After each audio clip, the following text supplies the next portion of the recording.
Sadhguruji, one of the most trending questions that we have here on campus is FOMO, the fear of missing out. we have the fear of missing out on activities, we have the fear of missing out on our placements, we have the fear of missing out on anything whatsoever under the roof. So, Sadhguruji, I have a question for you here, is when do we realize that it's the end? We have to stop this, and this should not influence our decision making.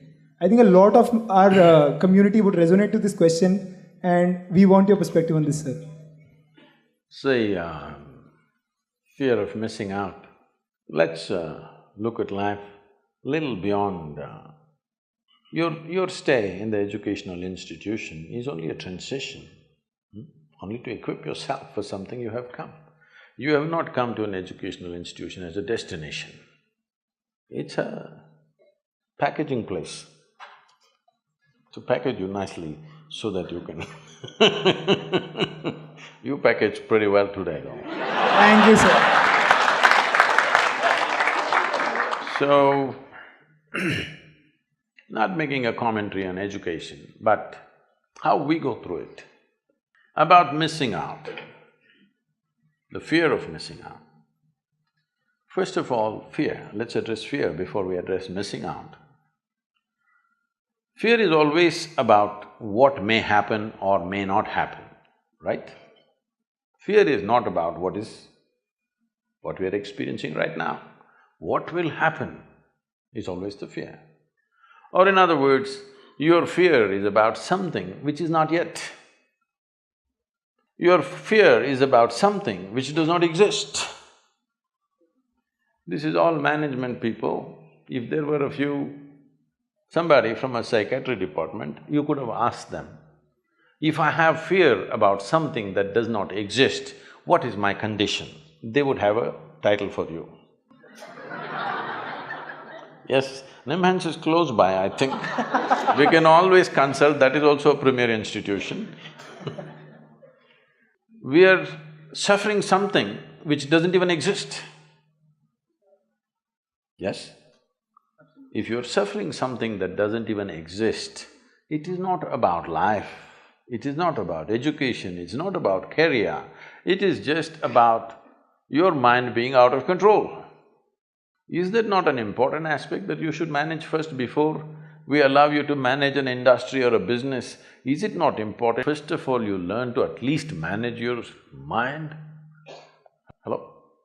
Isn't it important? If you do not know how to manage your mind, what the hell are you going to manage in the world?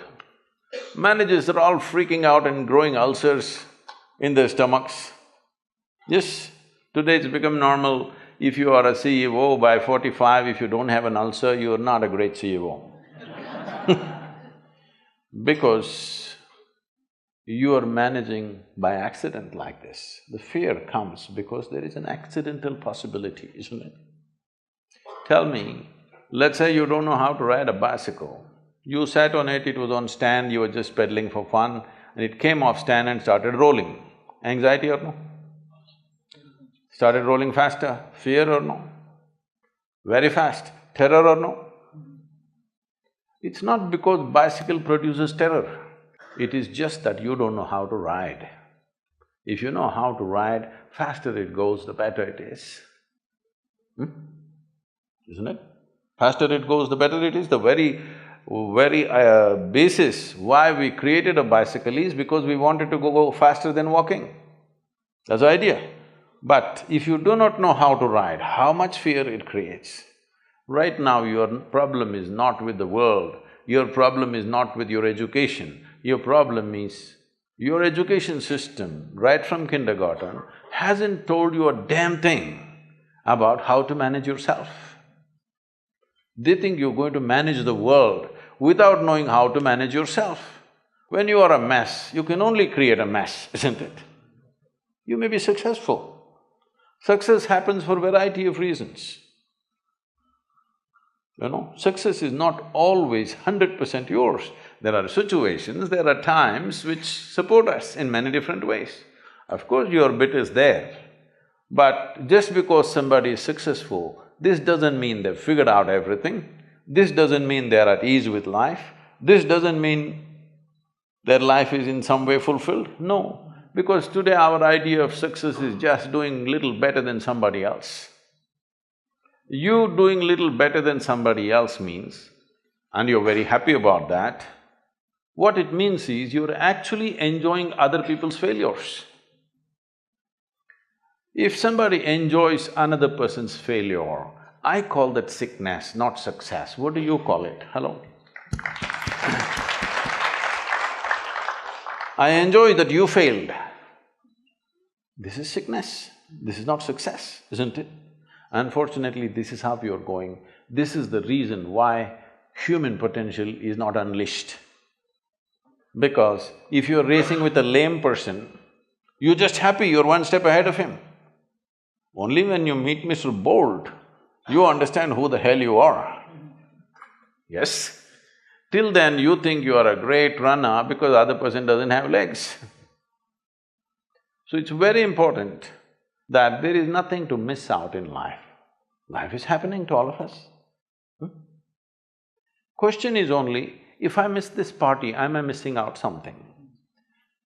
If I miss this examination, I am missing out something. If I miss this job, am I missing out something? This is simply because right now, who you are is not internally managed, it is externally stimulated. You're still in a very controlled campus, a very beautiful campus you have, I have to say, wonderful campus. And you're in a very controlled campus atmosphere. When you step out into the world, if you leave it to the people to decide what happens within you, they're going to drive you crazy in no time. Here it's all managed for you, you're not managing this. It's managed for you, what should happen to you, what should not happen to you, somebody else is managing it. When you step out on the street, if you leave it to other people's hands that they can decide whether you're happy or unhappy, you're going to be miserable for sure because they're going to do many things. What happens within you must be determined by you, isn't it? And anyway, why are you copying people? Most people don't know what the hell they're doing. This happened. Shankaran Pillai joined Pentagon, he was working in Pentagon. Then he kept moving his work table from one office to another office, another office to another office, he went on moving around. Then he moved to the corridor, he moved into the garden, he moved here, there. Then he moved into the men's restroom and settled down there and started working. Everybody was looking at this, what's wrong with him, some problem? Initially they thought he's a Russian agent, then he thought he must be a Muslim terrorist, then they thought all those things, then everything ran out, he didn't cause any harm to anybody. Then he settled down in the men's restroom and started working. So they told the Pentagon's psychiatrist that this guy's gone loony, he's working in the men's room and he settled down and he's just doing his work there.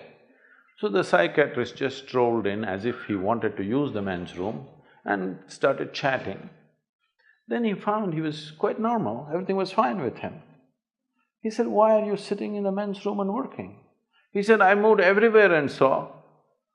In the end, I find this is the only damn place where people know what they're doing.